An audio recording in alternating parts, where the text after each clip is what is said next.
Ачык фаворити Бишкек, алар бир эле ушул азыркы жуттун эмес, өз тайпасынын жана турнирдин фавориттеринин бири болуп эсептелет. Иш жүзүндө кандай болот? Бул дагы азырынча ачык суроо. Ышкырык жаңырды, беттешти. Башта коргоочу тартылган учурда ушул жерден пас берилген, айып аяктын ичине чейин кирип келишти жана сокку гол! Дарбазачынын буттарынын арасынан азыр топ өтүп дарбаза торуна жулганды. Нурланбеков, Бишкек командасынын оюнчусу, өнөктөшүнөн жер аркылуу пасты алды. Жаңылбасам булактан Ишембеков, Чабилов беле дал ушул эки оюнчунун бирөөсү бергенден кийин пасты бир караганда өтө татаал буруш болду. Амир Жолдубаев өзүнүн аракетин көргөн. Сокку Ариет Абилов. Азыр болсо мына кийинки дагы бир сокку гол. Мына ошентип үстөккө босток чабуулдардан кийин Актан Ишембеков экинчи голду жаратты өз командасы үчүн. Актан менен мына Ариет Абилов чакан бойлуу эки оюнчу.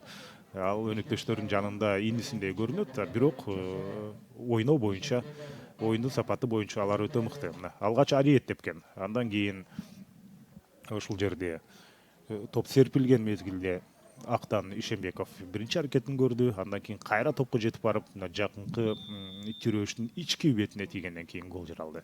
Топтун келгенин, топту туура кабыл алып, туура чабуулга чыгып кетүүгө көбүнчөсү убактысында ошого кетирип алат. Азыр офсайд жок. Андай болсо дарбазачы менен 1-1 гол.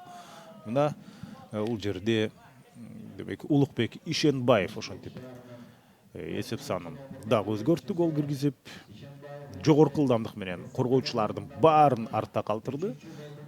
Ал эми сол бут менен алыскы бурчу ачык болчу. Ошондуктан офсайдка кабылбай өнөктөшүнөн пасты алган. Ким бергенин көрбөй калдык. Ал жакта Ариет болушу мүмкүн, же болбосо дагы ошо анын өнөктөштөрүнүн бири. Демек оюнга кошулуп кеткен болчу. Азыр болсо кандай керемет. Мына ылдамдык менен келишти, дарбазачы менен 1-1 гол. Мына караңыздарчы голдун кандай сонун белгилеп атат. Ошентип Ысык Көл командасы дагы гол жаратканга жетишти. Дастан Өмүрбеков бул голдун автору. Карасаңыздар 3 атаандаш артта калып турат. Дарбазачы аралыкты кыскартып келе жаткан, бирок аягына чейин жеткен жок. Мына караңыздарчы анын гол киргизгенден кийинки. Ал жерде Нурланбеков бар. Нурланбеков ал кирип барды, анын пасы капитандан кайткан. Капитан демек неченчи ирет өз командасын голдон сактап калып турат. Бул болсо Нурланбеков болчу. Баш менен сокку, дагы бир сокку гол. Караңыздарчы. Актан Ишенбеков ошентип мына өзүнүн экинчи голун жаратты. Биринчисинде дагы ушундай алгач тепкенде дарбазадан кайтып, бул эсепке кирген жокпу? Мына офсайдта турган ооба. Офсайдта турган, ошондуктан бул эсепке алынбайт. Эсеп Нурланбеков, анын соккусу гол. Эсеп 1-4. Мына карасаңыздар, азыр канчалык мына коргоочуларды жазгырганга аракет жасады. Азыр кайтылоодон карап көрөлү. Мына карасаңыздар, алгач Улукбек топту тебем деп токтогондон кийин мына бир аз тосмо позиция. Бул сологой оюнчу, ошондуктан акырын топту сол тарабына алды жана баш менен топту алдыга жүргүзүп туруп пенальти сурайт. Пенальти барбы? Дарбазачы колу менен чындыгында ушул жерде атаандашынын бутун тартып кетти. Ошондуктан 11 метрлик айыптоо. Ариет Абилов гол. Жакынкы бурушка сокку узатты жана дарбазачы топтун багытын тапканы менен аны тосуп кете алган жок. Дарбазасына 5-чи голду киргизип, эсеп 5-1 айланды. Бишкек командасынын бул 5-чи голу, Ариеттин алгачкы голу. Өтө салкын кандуу, ишенип калды. Бул жерде Нурланбеков деле ишке ашыра алмак. Азыр болсо, кандай сонун гол эмес, бирок өтө сонун. Карасаңыздар, Мессинин демек траекториясында топту дарбазаны көздөй узаткан болчу. Өтө сонун топ чимирилип, бир дал дарбазачылык карьерасын улантам десе.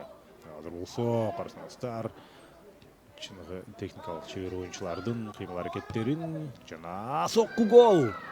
Нурсултанбеков бул жерде топ жерге Бишкек шаарынын табигый эмес, башкача серпилип кеткендей көрүндү. Азыр кайталоодан байкайбыз. Нурланбеков Нур. Нурланбековдун тепкен тобуна карасаңыздар, Киргизип эсеп 6 голго айланды. мына бир атаандашты ошентип артта калтырып сокку узатуучу пайдалана топ. Жок, табигый эле экен. Болгону дарбазачы албетте алыскы голун көтөрүп атат. Демек, үйдөгү тапшырма орун алмакчы. Жакынкы өнөтүш аркылуу эми мына сол буту менен аябаянттын ичинде азыр төш менен топту тепти. Дарбазачы кармап кала алган эмес. Бирок ошол учурда эреже бузуу катталды. Катуу жабыркап калыптыр.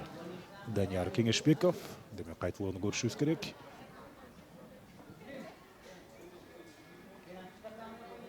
Мына топ көтөрүлдү. Ушул жерден төш менен кайтаргандан кийин Данияр Кеңешбеков жок. Офсайд жок.